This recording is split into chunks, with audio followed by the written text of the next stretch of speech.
সাংঘাতিক প্রভাব হলো তার ব্যক্তি জীবনে, তার স্ত্রীর এই নিয়ন্ত্রণ, খাওয়া দাওয়া থেকে শুরু করে, আমি মানে ব্যক্তিগতভাবে তথ্যগুলি খাওয়া দাওয়া থেকে শুরু করে, তো সব কিছু মিলে আমি তাকে একজন মানুষ হিসাবে দেখছি।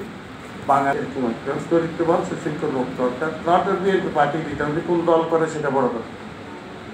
তো যিনি নারীতে উনিও চাচ্ছেন মেয়েরা অনেক আগে আগে, আফগানিস্তান স্টাইলে ইসলামের নামে ভ্রান্ত আকিদা দিয়ে যে বিভ্রান্ত করে, কিন্তু যদি ধরেন বাংলাদেশে একটা দুর্ঘটনা ঘটলো, ঘটনা কিন্তু আফগানিস্তান মুক্তি, তালিবানরা এখন চেষ্টা করলো এত ব্লকের, এত নিষেধাজ্ঞা, এত কিছু পরেও কিন্তু কিছু করতে পারতেছে না, এবং তাদের নেতৃত্বে এটা পারবে না।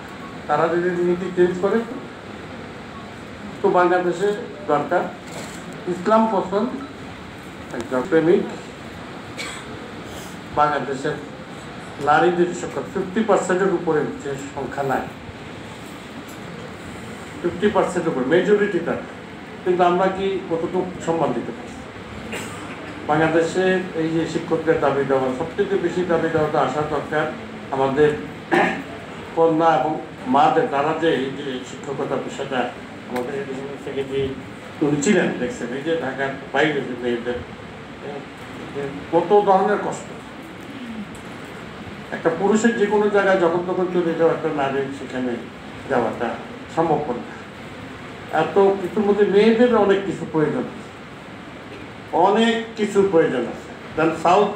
সাউথ কোরিয়াকে দেখেন, দক্ষিণ কোরিয়ার এখন তার পার ক্যাপিটা ইনকাম হচ্ছে $65,000, $65,000। 80 দশকে তাদের এই পার ক্যাপিটা ইনকাম ছিল $1,000। তখন বিশ্বে বড় বড় অর্থনীতিবিদরা এটি নিয়ে গবেষণা করছেন যে সাউথ কোরিয়া ইন্ডাস্ট্রিয়ালাইজেশন দিকে যাচ্ছে, কত হতে পারে তার পার ক্যাপিটা। এটা 2010-12 তখন স্টাডি হবে, যে বা 3-4 আমার খেয়াল নেই।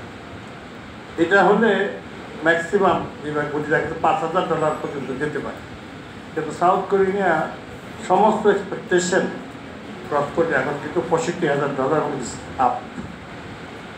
এটা গবেষণা করে দেখলো বিশ্বের সমস্ত অর্থনীতিবিদরা কোন জায়গায় ব্যর্থ হবে, যেখানে পারল না তার ধারে কাছে। দেখো সাউথ কোরিয়াতে একটা রাষ্ট্র যেখানে ন্যাচারাল রিসোর্সেস, প্রত্যেকটা দেশের, আমাদেরও কিন্তু অনেক প্রাকৃতিক সম্পদ আছে, তো তাদের সোশ্যাল সাইকিটা হচ্ছে যে আমাদের ইন্টেলেকচুয়ালিটি, হিউম্যান রিসোর্সকে